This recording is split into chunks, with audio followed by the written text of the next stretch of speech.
Hey guys, on this week's show we're going to be talking about the installation of the manual throttle control. What does manual throttle control mean? On my trucks I have installed on the gear lever a throttle that I can control manually and keep the rev at a certain rev to go over the obstacle. Once I'm over the obstacle, I can drop the rev to idle speed again.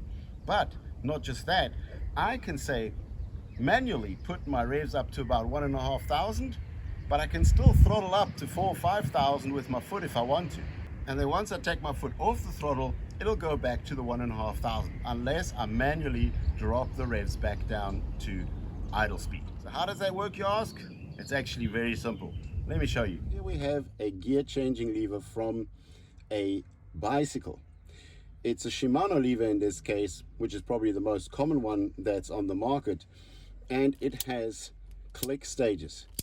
So basically I use the cable from the bicycle as well, run it through to the front of the truck, which basically runs through the side and goes through the firewall. So why would you need one of these? Basically it keeps your rev at a constant speed, which I have a problem trying to keep my revs as smooth as possible when I'm driving with my foot.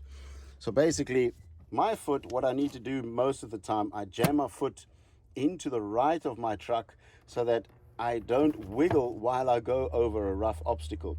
But it always happens, no matter how far I jam my foot into the right of the sidewall to try and keep it from moving, my throttle, it's always wiggling up and down. So my foot always touches the throttle, maybe a little bit too much, maybe a little bit too less, or it stalls out on an obstacle. And with this system, I don't have to worry about my foot. I can literally rev it up to 1,500 revs, kind of know that my truck will pass it at that rev, but I can still control it with my foot. So even if I say rev the truck up and leave it at that, the truck will rev up to about 1,500 revs, but I can still rev it with my foot. It'll go back to 1,500 revs, but it's not that it's one or the other. It's both. So either I just use my foot or I adjust my limit basically to 1,500 revs, and I can still throttle up if I need more power.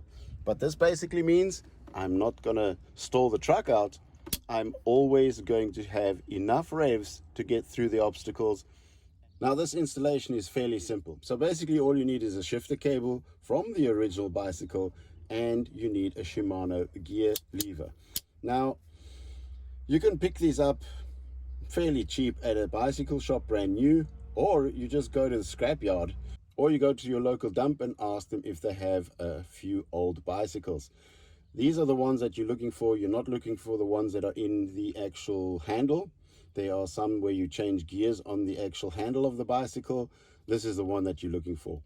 There is the one for the front cog, which is basically a 3 or 4 stage one, and then the one for the rear on the bicycle, for the rear wheel on the bicycles, those can go up to about 8, I think it was maximum 8 clicks.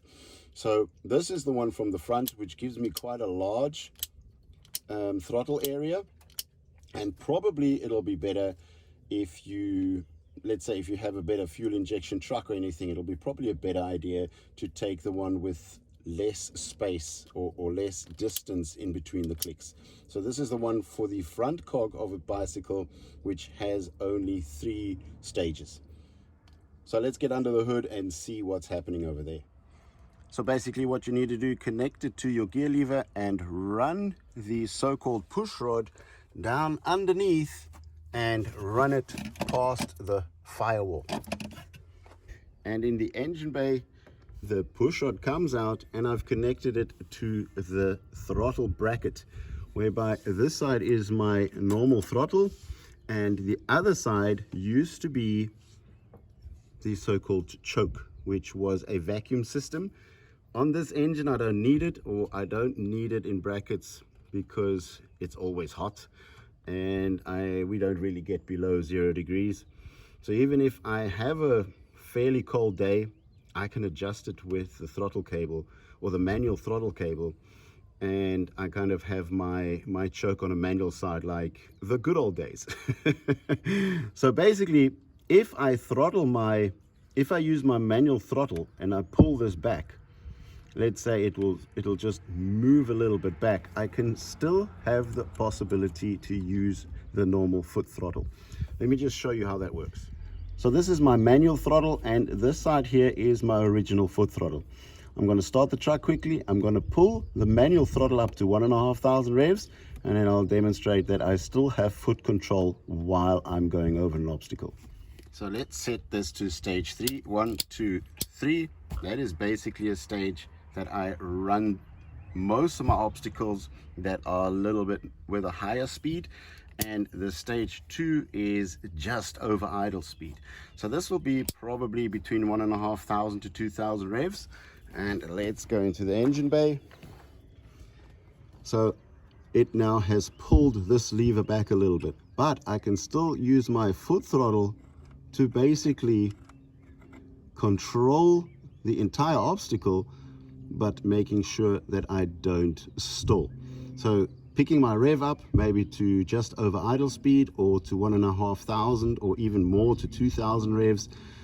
And if I am going over a long steep hill climb, I can still keep throttling it up and throttling it up, but making sure that my truck stays basically alive and I'm not stalling it out and running into problems, because everybody knows once you've stalled your truck, you hit those brakes hard and you are sliding back if you are on a steep hill climb.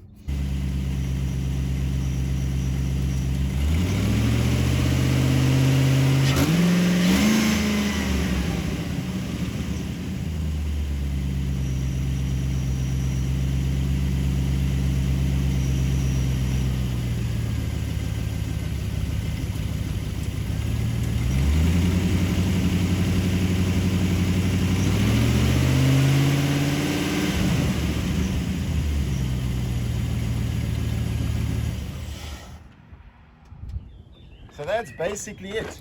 So all you need to be concentrating on is that your push rod can run as smooth as possible.